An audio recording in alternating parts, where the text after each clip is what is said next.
Now, while the U.S. is ending its combat mission in Iraq and continuing its war in Afghanistan, it's also waging shadow wars in over a dozen other countries. This is a topic that we've discussed on the show before, but now comes new information. The ACLU has now challenged JSOC, the Joint Special Operations Command's right to engage in targeted killings outside of the battlefield. They're basing their challenge on the public acknowledgement of JSOC's existence by two presidents, on the acknowledgement by a presidential advisor that lists of human targets, including U.S. citizens, exist, and on an acknowledgement by the Director of National Intelligence that Yemen is a place where these targets could be, quote, gone after. But will this be a successful challenge, or will the U.S. be able to continue treating the entire world as its battlefield? Well, joining me from Minnesota to discuss it is Jack Rice, former CIA special agent and criminal defense attorney. Jack, thanks so much for being here with me. Now, first of all, you recently were in Iraq, so I just want to know from your perspective, from what you saw, does that look like it's anywhere near over to you?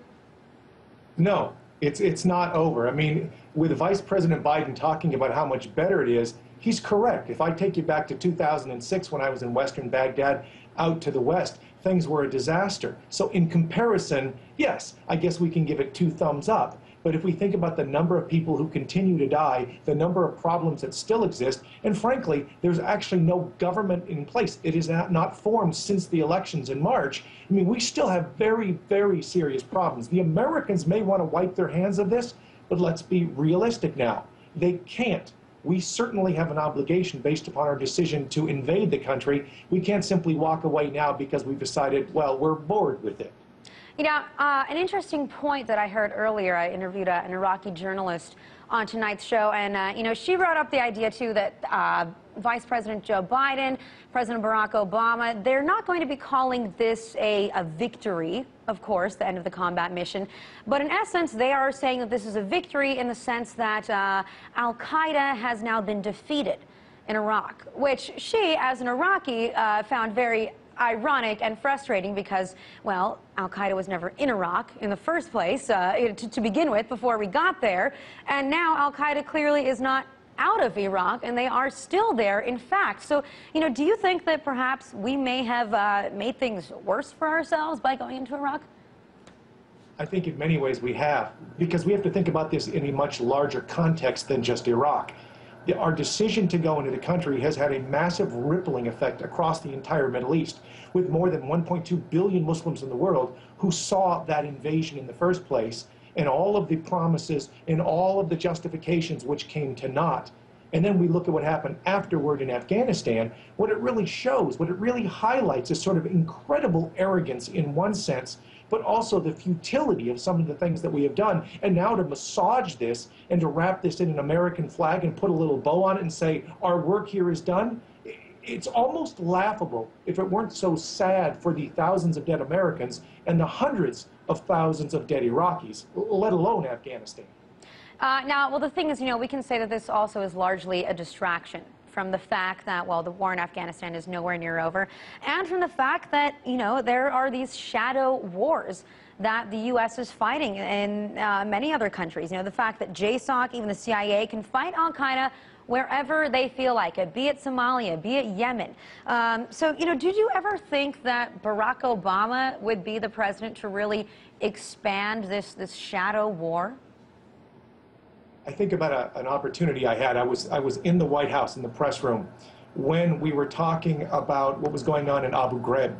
And I still recall covering this president throughout the campaign as he was talking about transparency and the need for the American people to understand what is going on. And then I was in the room at the White House when Gibbs comes out, his spokesman came out and he said, well, we've decided that all of those photos from Abu Ghraib, all of the other evidence, which is already out there in the Middle East, would not be released here. So all of a sudden, the new boss is a lot like the old boss. That gave me my first hint. But if you talk about the targeted killing program, this is something that I think is even more significant, more seditious potentially, because of what it means. The people that you can kill are not just on a battlefield in places like Iraq and Afghanistan. The argument seems to be that the Americans can kill anybody, any place they want, including Americans, without transparency, without due process, and we simply have to believe that the Americans are doing the right thing, as if they've ever made a mistake. We wouldn't say that, would we? Now, Jack, I brought up that the ACLU is actually challenging them on this issue. Do you think that they have any chance of succeeding here legally? This is going to be very, very difficult, because really what you need judges to be able to step up and respond. I mean, one of the things we have seen, especially after 9/11, was that it's almost as if the judiciary fell in line behind this argument from the government, and we have seen this again and again and again, that they argue national security, and the judiciary simply falls away, caves in, bends over for the executive branch. So we have seen this so many times, it makes this absolutely an uphill battle. But if we think about what the ACLU was arguing, what they're saying is, if we think about somebody like Alaki, again, this American-born clerk, he's an American citizen who is someplace in Yemen right now. And the argument is this: he is doing some bad things, apparently, but what the Americans have decided is they're going to kill him, not on a battlefield, not because he is coming after the Americans right now, but because they say that he is a bad guy. More importantly, they're not going to provide any transparency to clarify why he is.